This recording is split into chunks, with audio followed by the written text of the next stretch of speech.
सोचिए बर्फ से ढकी एक अंतहीन सफ़ेद दुनिया, जहां ज़मीन और आसमान के बीच की सीमा जैसे मिट चुकी हो, जहां दूर दूर तक केवल सन्नाटा फैला हो और उस सन्नाटे के भीतर हवा की सिसकारी किसी अदृश्य चेतावनी की तरह लगातार गूंज रही हो।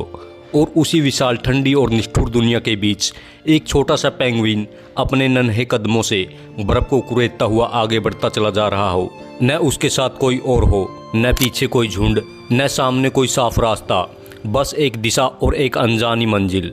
वह अकेला पेंगुइन अंटार्कटिका की उस बर्फीली धरती को छोड़कर धीरे धीरे पहाड़ों की ओर बढ़ रहा है। और यही वह दृश्य है जिसने आज सोशल मीडिया पर लाखों लोगों को चुप करा दिया। क्योंकि यह कोई सामान्य वीडियो नहीं, यह कोई मनोरंजन नहीं, बल्कि यह एक ऐसा सवाल है जो हर देखने वाले के मन में ठहर जाता है। वीडियो सामने आते ही लोगों ने अपने अपने अनुमान लगाने शुरू कर दिए। किसी ने कहा कि यह पेंगुइन रास्ता भटक गया, किसी ने लिखा कि इसे इसके झुंड ने छोड़ दिया, तो किसी ने यह तक मान लिया कि यह पेंगुइन मौत की ओर बढ़ रहा है। और इन्हीं बातों के बीच कुछ लोगों ने इसे पागल करार तक दे दिया, जबकि कुछ ने इसे आज़ादी की तलाश में निकलता हुआ एक साहसी जीव मान लिया। लेकिन सच्चाई यह है कि सवाल सिर्फ इतना नहीं कि यह पेंगुइन अकेला क्यों चल रहा है। असल और सबसे गहरा सवाल यह है कि वह समंदर की ओर जाने वाले रास्ते के बजाय बर्फ छोड़कर पहाड़ों की ओर क्यों बढ़ रहा है। और जब हम इस सवाल को समझने की कोशिश करते हैं तो हमें केवल एक पेंगुइन की कहानी नहीं मिलती, बल्कि हमें पूरी धरती की बदलती हुई कहानी दिखाई देने लगती है। पेंगुइन ऐसा जीव है जिसका पूरा जीवन झुंड पर टिका होता है, क्योंकि अंटार्कटिका जैसी जगह पर अकेला रहना लगभग असंभव होता है, जहां तापमान शून्य से कई दर्जे नीचे चला जाता है और हवा शरीर की हर गर्मी को छीन लेने पर तुली रहती है। वहाँ पेंगुइन एक दूसरे से सटकर खड़े रहते हैं ताकि सामूहिक गर्मी से जिंदा रह सके।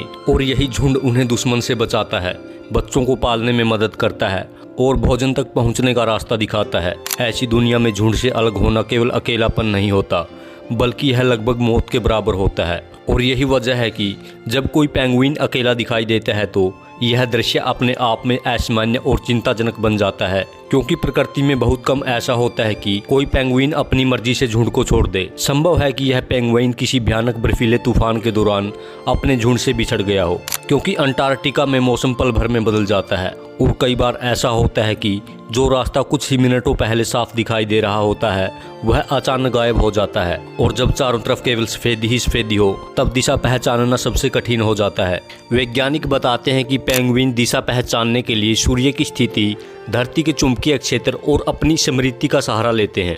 लेकिन अगर चुंबकीय संकेतों में गड़बड़ी हो जाए, अगर आसमान लगातार बादलों से ढका रहे, या अगर उनकी स्मृति किसी ऐसे रास्ते से जुड़ी हो जो अब मौजूद न हो, तो सबसे अनुभवी पेंगुइन भी दिशा भ्रम का शिकार हो सकता है। और शायद यही भ्रम इस पेंगुइन को समुद्र से दूर पहाड़ों की ओर ले आया हो। यह भी संभव है कि यह पेंगुइन बीमार या घायल हो, क्योंकि प्रकृति में कमजोरी के लिए कोई जगह नहीं होती और झुंड को अपनी गति बनाए रखने के लिए रुकना पड़ जाए तो पूरा झुंड खतरे में पड़ सकता है।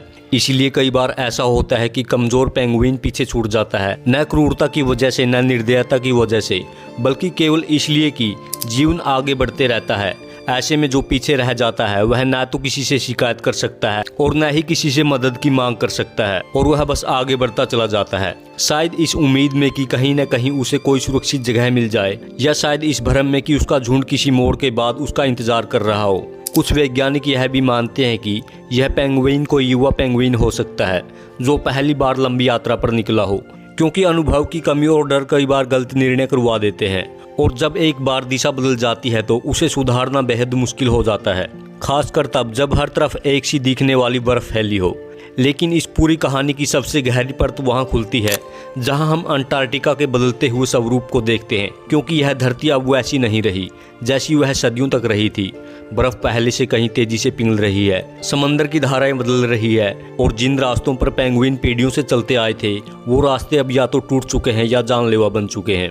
संभव है कि यह पेंगुइन पहाड़ों की तरफ इसलिए बढ़ रहा है क्योंकि नीचे का इलाका अब सुरक्षित नहीं रहा, क्योंकि वहां बर्फ दरक रही है। समंदर तक पहुंचने वाले रास्ते टूट चुके हैं, अब वहां भोजन नहीं रहा जिसकी गंध उसे सदियों से अपनी ओर खींचती आई थी। जानवर अपने डर और तनाव को शब्दों में नहीं कहते, लेकिन उनका व्यवहार बहुत कुछ कह जाता है। और जब कोई सामाजिक जीव असामान्य दिशा में जाने लगे तो वैज्ञानिक इसे पर्यावरणीय और मानसिक दबाव का परिणाम मानते हैं, जहां जीव केवल जीवित रहने के लिए ऐसे फैसले लेते हैं जो बाहर से देखने वालों को रहस्यमयी और भावनात्मक लगते हैं। सोशल मीडिया पर लोग इस अकेले पेंगुइन में अपनी भावनाएं देखने लगे हैं। कोई इसमें अकेलेपन की कहानी खोज रहा है, कोई आज़ादी की तलाश, तो कोई इसे विद्रोह का प्रतीक मान रहा है। लेकिन सच्चाई यह है कि यह पेंगुइन ना तो कोई संदेश देना चाहता है और न ही कोई प्रतीक बनना चाहता है। वह केवल उस धरती पर अपने लिए एक सुरक्षित कदम ढूंढ रहा है जो तेजी से बदल रही है। परछाई दिखाई देती है जहाँ रास्ते बदल रहे हैं, झुंड बिखर रहे हैं और कई बार हम भी बिना शोर किए, बिना किसी को बताए चुपचाप किसी अनजान दिशा में चल पड़ते हैं। यह पेंगुइन शायद नहीं जानता कि वह सही जा रहा है या गलत, लेकिन वह चलता जा रहा है क्योंकि रुक जाना उसके लिए विकल्प नहीं है। और शायद यही उसकी कहानी को इतना गहरा, इतना बेचैन और इतना यादगार बना रहा है कि हम उसे देखकर भी उसे भूल नहीं पाते।